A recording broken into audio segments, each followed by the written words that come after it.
Hello, hello, hello. Happy New Year. The first show of January 2020. Happy New Year. Wow. This is episode number 427. Nice to have you here. And as always, I'm your host, David Burrows. Thanks for joining me today. Are you off to a good start? Boy, oh boy, it didn't take long for some people on this planet to mess things up, but that's a whole other show, right? I hope you're doing well. I probably asked this question over the holidays. Do you actually make a New Year's resolution? I do not. And statistically speaking, it is the worst time of year to quit smoking. It's the worst time of year to start a gym membership. Although gym memberships go way up this time of year, we took time off from the gym over the holidays. We felt a little guilty about it, but we did it anyway because it's the holidays. But we're back at it tonight. And we do Planet Fitness, and that is not an endorsement. I don't get paid to say that, but we enjoy Planet Fitness. So we'll be back at that tonight and regularly say that 5 times fast, and back to school, right? I'll be back teaching again this week, and kids are back in school, and everybody, I hope you got to enjoy the break. However you celebrate it, whether it's Christmas or holidays or whatever that is, I hope you got to enjoy some time doing whatever it is you want to do to relax. Of course, we went away to Las Vegas for a few days. That was fun. Got about 550 feet up in the air and did a whole bunch of other things and drank some beer, whatever you do in Vegas. That's good. Let's go over to the comments and say hello to my loyal fan, Danny Cacciamilio. Hello and Happy New Year back to you. It was good to see you over the holidays too, Danny. Appreciate that. Appreciate you helping me out with Sarnia Sting, etc. And we're going to talk about the Sarnia Sting coming up in just a moment. First, I do want to let you know I will be starting. I haven't really pushed it, but I am starting a new show in addition to this show called Sports Scenario. We'll be talking about local sports and a touch on some pro sports. I really want to talk about local sports because we're all about local around here, right? And if you're involved in hockey, pool league, volleyball, basketball, croquet, lawn bowling, whatever it is, I want you to reach out to me and let me know how we can stay in touch. And we'll talk about your scores and your players. We really want to push the local sports show. That's starting by end of January. Details to follow. Hello also to my friend Ronnie Fraser. Happy New Year back to you, Ronnie. Appreciate you stopping by here as well. So wherever you're watching from, we are being simulcast around the world. So Australia is watching, the United Kingdom is watching, all throughout the United States, Canada, of course. And where are we else? Ireland and South Africa is a part of the hub now. So we want to say thanks to all of our friends wherever you're watching from. But if you want to share your comments, you have to come over to the Show with David Burrows Facebook page and make your comments, ask your questions there. Otherwise, we won't see them if you try to do it because we're also live on the Talk Show Network, the Radio Show Network, the Everything Else Network. We're busy all over that. Wow. I think back over 8 years of where we were and where we are now, thanks to all of you. So, very good. All right. Well, there were some exciting things happening over the weekend, and this one, I was very glad to be a part of this again. The Heavy Rescue 401 fundraiser. Now, to be clear, I had somebody say, what does Heavy Rescue need a fundraiser for? It's not a fundraiser for Heavy Rescue 401. It is for the Youth Transitional Housing Facility here in Sarnia that Gary and Tammy Van den Heuvel had a vision of bringing to light. And it's now called Ohana Landing. It's the old ABC Daycare Center on London Road. And thanks to the community and many partners involved, and of course the vision of Gary and Tammy, it has now come to light. And now moving forward to maintain things. Look at that great turnout there. There's a close-up. Sorry about my mug getting in the way there. Gary and Tammy, that's their new rotator truck, brand new, customized for them. It was in the works for a couple of years. Just over 300 people at the Dante Club to show their support. Now, the Heavy Rescue part of this is that we take one of the episodes of Heavy Rescue 401. As it happens, it was episode 1 of Heavy Rescue 401. And then I edited it and put some other fun things in there. And we also had some blooper reels as well as some episodes from, I think, episode 12 and stuff that focused a little more on our friends at Preferred Towing. So it was just under 90 minutes of a Heavy Rescue 401 presentation. And I want to say thank you to the crew at Heavy Rescue 401 for allowing us to use that to raise thousands of dollars. I have been talking to Tammy. I don't have a number yet, but very excited for the fact that this is an amazing community. I just, I've said it before. I'll probably say it again. Really is an amazing community that we live in here that can come together for good and positive. Oh, there's me not turning my phone off. David, smarten up. I think it really is just great when we can all come together for something that's really important and have a positive impact. And in this case scenario, a positive impact on youth in our community. It is completely full right now with youth living there and making their way through and transitioning into becoming adults and handling things and learning skills. And I'm really glad to be a part of it. So I was glad to see that happen. Corinder from the United Kingdom is saying hello as well. David, I'm multitasking. Yes, you're at the CES right now. Keep us updated on that.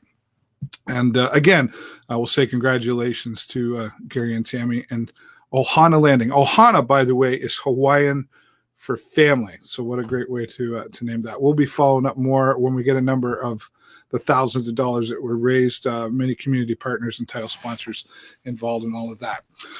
All right. Well, if you're a Sting fan, you're probably having a hard time right now, as the Sting are having a hard time. It's more than a game, though. They continue to push through.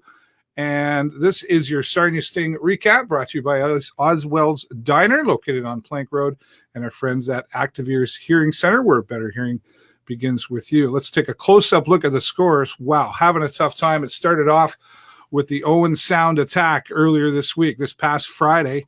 Final score of 5-4. And final score 5-4. That even rhymes. How about that? What an incredible game that we saw there, as it was 1-1, 1-1, 2-1, 2-1, 2-2, and then tied. And it was just a battle for sure between the Owen Sound attack and the Sarnia Sting. It would go into overtimes with only seconds left to take it to overtime. The Owen Sound attack tied things up. And then very quickly, unfortunately, the Owen Sound attack dominated and finished that one off. Final score there, 5-4 in overtime. Then they would go on to take on the Sioux Greyhounds, who they were hoping to get some payback from, but they would fall down there as well. Final score there, 4-2. And then against Saginaw, looked like things might have turned out good, but in the end, again, another fall, 5-3. This makes it an 8-game losing streak right now for the Sarnia Sting. What a roller coaster of a year it has been for the Sarnia Sting. They started off the year losing 7 in a row, then they went on the road winning 10 in a row, then they come back, and now it's just, there's a lot of emotion going on in that locker room. I can tell you that for sure after talking to some of the players and the coaches involved. But we're still hopeful. If you're a Sarnia Sting fan, make sure you get back there this Friday, January the 10th. The puck drop, as always, will be 7:05 p.m. And the Sarnia Sting will host the Oshawa Generals, a team that was number 1 in the league and one of the teams that the Sting were able to beat. So I'm sure Oshawa will be looking for payback, but I'm sure the Sting will be looking for another W to get back into the win column here. So you can go online to sarniasting.com, get your tickets for all the upcoming events. All right, well, let's get to it. Art fans, pay attention. We've got several galleries in the area, and we've got one in Brights Grove. It's called Gallery in the Grove, Brights Grove. And they're getting ready to celebrate 40 years. I even saw that and I went, wow, has it been there that long, 40 years? Yes, it has. And we've got chairperson from the Gallery in the Grove, Kirsten Holmes, waiting in the lobby. We're going to bring her up here live for you right now. Hello, Kirsten. Hi, Dave. Nice to be here. Yeah. Can I get you to just refresh your audio's not in sync with your video? Sure. We'll stand by here. Just refresh your browser. There we go. It's not a perfect world in technology, is it? Connections, again, the Gallery in the Grove, celebrating 40 years from 1980 to 2020. Again, I was really like, wow, is that really a thing happening already? It's been 40 years. She's back. We're going to try this one more time. There you are. Hi. That's better. Thanks for being here today. I know you've had a real busy day. We have. I've been actually picking up some artwork as part of this exhibition from some older artists, very well known in Sarnia-Lambton, who just couldn't access our stairs, which is another big gallery in the Grove issue right now. Yeah, we're getting ready for an amazing exhibition that will be opening this Sunday, January 12th at 1 p.m. Yeah, and 40 years, like, are you going to have enough time to do that from, is it 1 to 5 or 1 to 3? 1 to 3, but the actual exhibition actually will run until February 22nd. Oh, okay. But yes. Why wait? Let's get down there and check things out. It must have been quite a chore to reach out to so many different artists that have been involved over 40 years.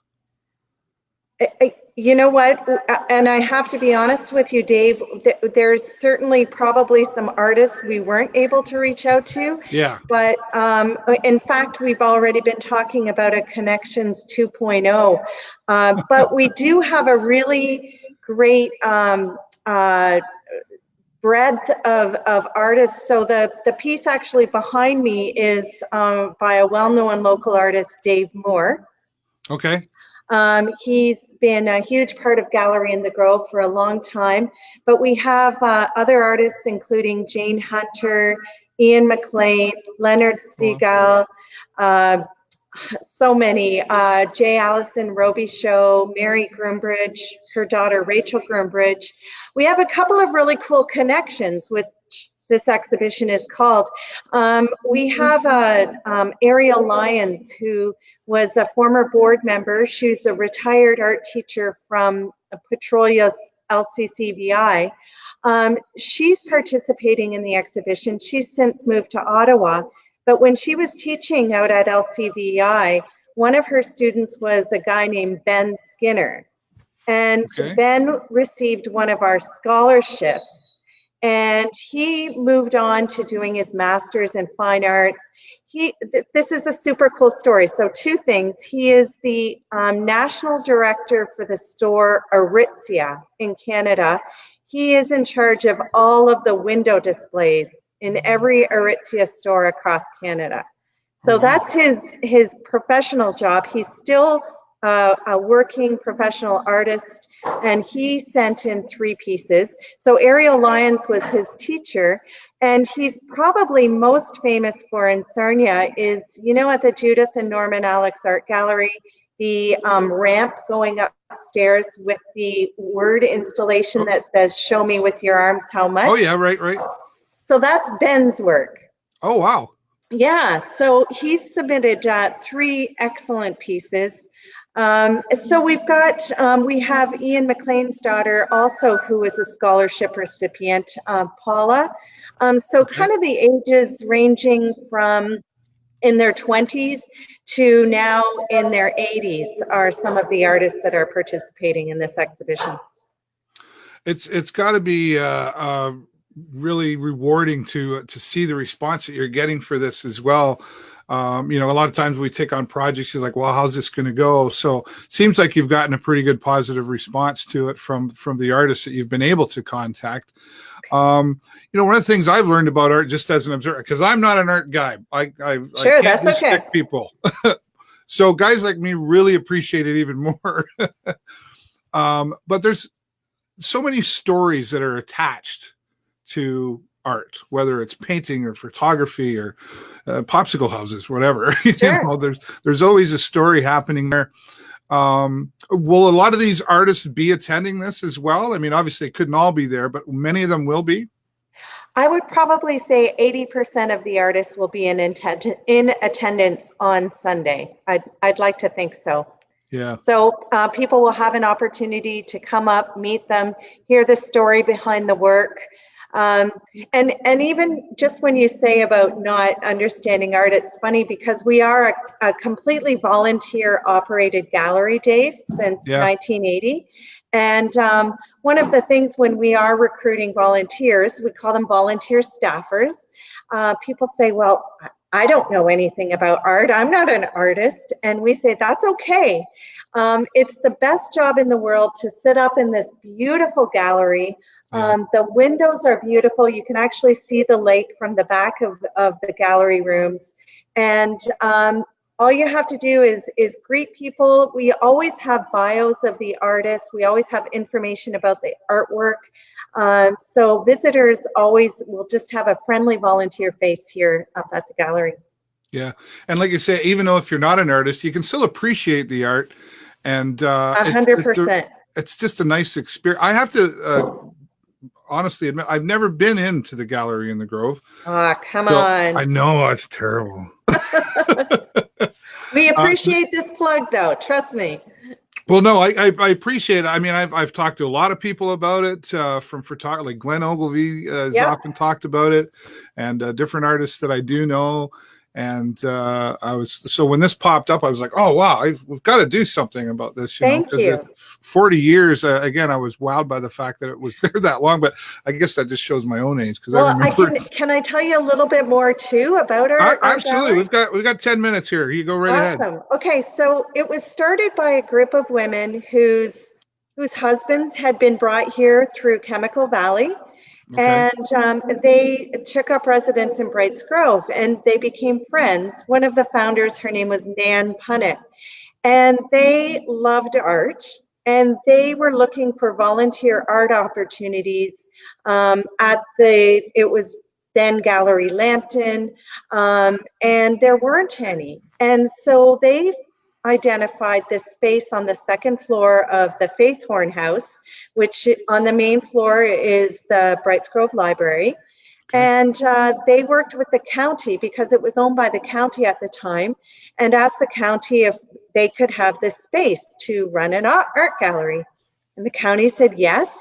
And so that's how it started. And these women had a mission that they wanted to showcase local and regional artists, but as a volunteer operated gallery. But their second mission was to expose students to art. So they developed an art scholarship program. So since 1980, Gallery in the Grove, we have awarded over $140,000 to graduating high school students moving into post-secondary arts programs. So like I mentioned, some of these artists have gone on to very professional, exciting careers in the arts, and we like to think that we had a little bit to do with that.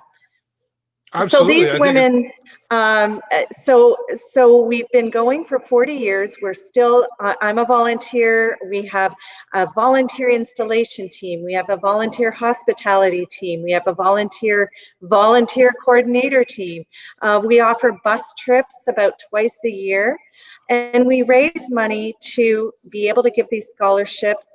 And our other big education component is, if you know anybody who has a grade 6 student in Sarnia-Lambton, we offer a free Visiting Artists in Lambton Schools program to grade 6 classrooms across Sarnia-Lambton, completely free of charge. Wow. Yeah. Well, okay. Well, now here's the question. I think it's fantastic. That's more than I knew about it before. So lots of reasons to be proud of being a part of the gallery. But let's talk about money for a minute now. Sure. All these things is volunteer. Money's got to come from somewhere. Do you get government funded, or do you do fundraisers? How does that come to life for you? Really good question. So we we don't get any government funding. We live on the second floor of this space. Now this building is now owned by the city. We live in this rent-free, but we upgraded all of the lighting to make it energy efficient. We painted, we put in new carpeting, but we raise our money through the sale of art. So all of the pieces, I think actually 99% of the pieces that will be in this exhibition will be for sale. Okay. We receive a 25% commission. Okay. So that money goes towards our scholarship and our VALS program. We also have a friend of Gallery in the Grove. So for $20 a year, become a friend of Gallery in the Grove. You get kind of inside scoop on events and exhibitions, bus trips. But that money, any money that we raise goes directly to our scholarship and educate our VALS program. We also, I must mention that the Rotary or the Optimist Club of Brights Grove is a supporter. The Rotary Club of Blue Waterland. Are you familiar with Art in the Park? Yep, absolutely. So Rotary Club of Blue Waterland donates a portion of their gate fees to us. We're the actual, we founded Art in the Park 40 years ago. And then because of our aging volunteers, Rotary Club took it over, which has been a wonderful partnership. So we do receive donations from service clubs, individual donors, that recognize the work that we're doing here, and we're very appreciated. Our big goal, if I can finally mention, is this building that we're in is pretty special. It's a gorgeous building, but it's not accessible. It's a long staircase to get up to the second floor, and because of that, we have lost volunteers. We're losing some grandparents even who can't get up to see their students work, and artists who can no longer. So we decided that 2020 being our 40th year, we would make a big push with the city and the county to make this building accessible, but also identifying that there was a consultant's report done 2 years ago that the city had hired a consultant for the city-owned libraries. And the consultant identified that this building and the library downstairs and our space desperately needed expanded programming space. So we've decided that not only to push towards a lift to create accessibility to the second floor, but also create an expanded community hub on the main floor of this building. So we recently donated or announced a donation of $10,000 to the city to go towards engineered drawings, because that's the very first step. The city has agreed to match those funds because engineered drawings cost about $20,000. Yep, they do. At least. It's a big, I have a vision of an absolute beautiful space out here for the community. And I think that while we as Gallery in the Grove have been dialoguing with the city for over 22 years, and we finally decided that it's time. Yeah, well, it's a great initiative. I mean, more and more buildings are having to be, have accessibility access, and it sounds like the city's working with you on that. They are. Fantastic, and I know that's a big initiative for the city of Sarnia as well, to make everything age friendly, if I can throw that word out there. Yeah. So congratulations to all the success that you've had out there. I've got a couple minutes left. I've always been really curious, and I've been involved sort of, or been to a lot of events, like Art in the Park and Artscape, etc. And along with musicians, artists struggle, I guess, is a word to sell their art for what the value it really is. And then yet I hear you talk about several people who have become professional artists. How does one accomplish that? I mean, I know that's kind of a vague question to it. There's a lot to it, but do you have to be amazing? Wow. Or what's the way to that goal? I think that there's hobby artists. And there's some really great organizations in Sarnia, for example, Sarnia Artist Workshop, 6+1, who have some significant artists, Jack Keefe, Sylvia Foreman, Peggy Summers.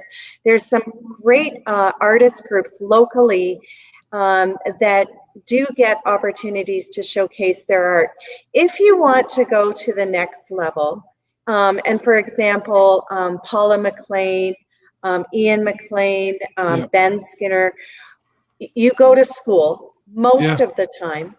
You get a fine arts degree, And then you start participating in juried exhibitions is a great way to get exposure. And then you start applying to government for government funding and bursaries. So there's the Ontario Arts Council, there's the Canada Arts Council, there's opportunities for artists to submit applications to get support to further their art education and get exposure. That's where artists will be then, for example, be given an exhibition at the Judith and Norman Alex Art Gallery. So that's art at definitely another level. We're proud to showcase local and regional artists, but it is doable. It totally is doable. I guess at the end of the day, and I kind of knew the answer, but you gave me some more details I didn't know. Thanks for that. It's work. It's work. If you said it very well earlier. I've always believed, treat it like a hobby, you make hobby money.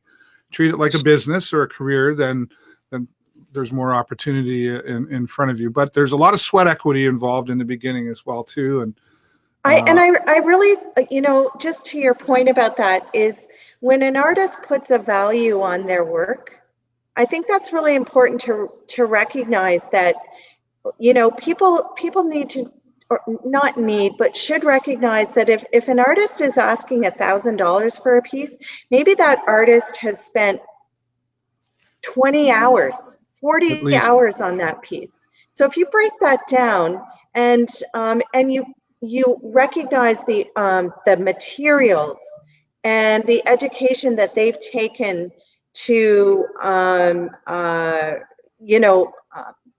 give them their skills, there should be a half decent price on that, and we should be proud to pay that. Yeah. And people are sometimes looking for a deal or a steal, and sometimes they're out there, but we should pay artists a good value for their work. Yeah, I couldn't agree with you more. Been an entertainer most of my life. I get it. Trust me. Everybody's looking for a deal.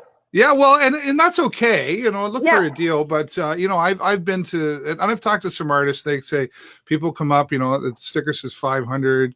People go, oh wow, I'll give you 300. He says, I just look at him and say, no, it's 500. Yeah. And he goes, they might walk away, and that's okay.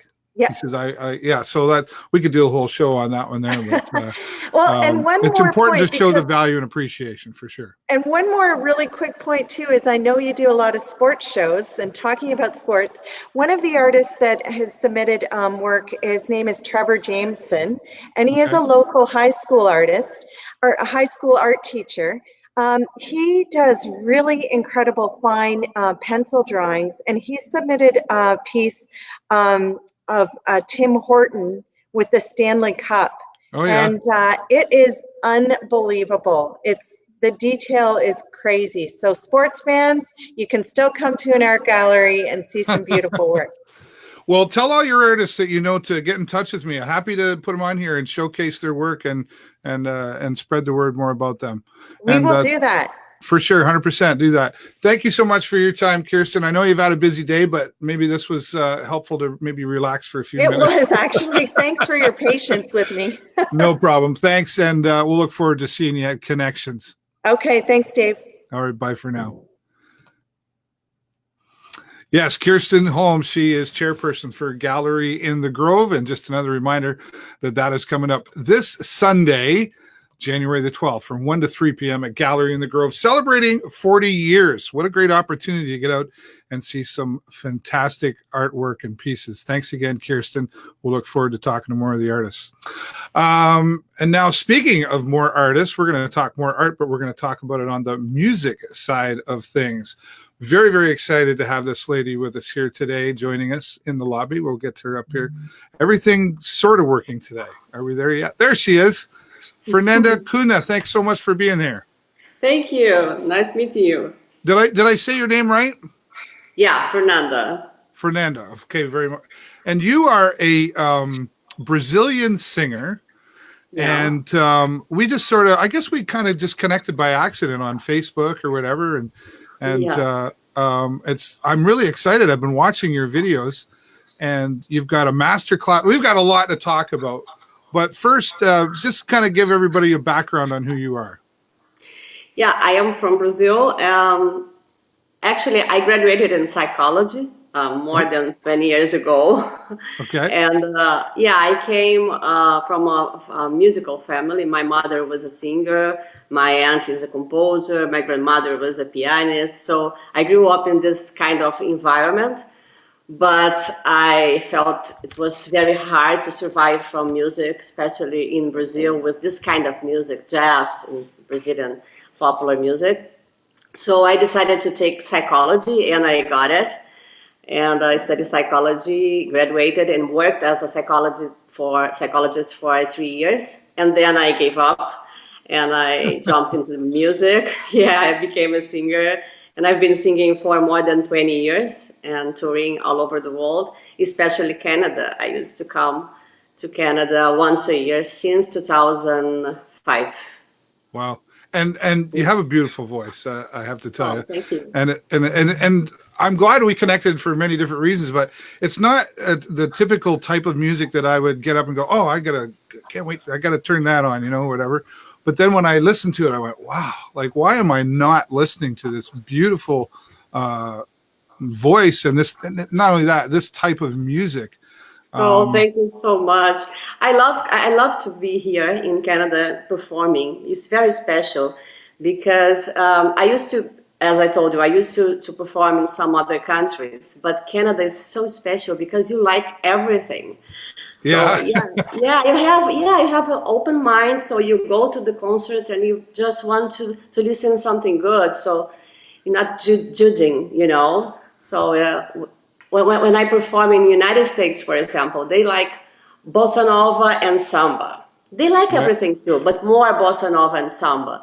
When I go to Portugal or Buenos Aires, Argentina, they like more slow songs, and I think it's because of the lyrics. And here I can sing wherever I want, and you are always enjoying. So for me, it's so special to sing here.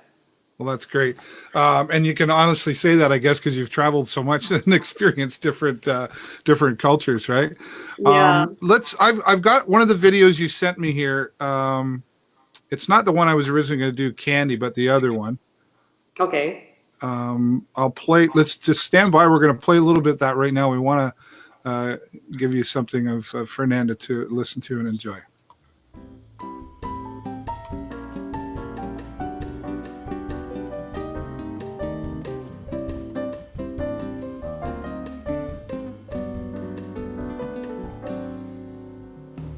Outra vez, sem você. Outra vez, sem amor. Outra vez, vou sofrer, vou chorar até você voltar. Outra vez. Vou vagar por aí pra esquecer outra vez. Vou falar mal do mundo até você voltar. Todo mundo me pergunta por que ando triste assim. Ninguém sabe o que é que eu sinto com você longe de mim. Vejo o sol quando ele sai, vejo a chuva quando cai. Tudo agora é só tristeza.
Hmm.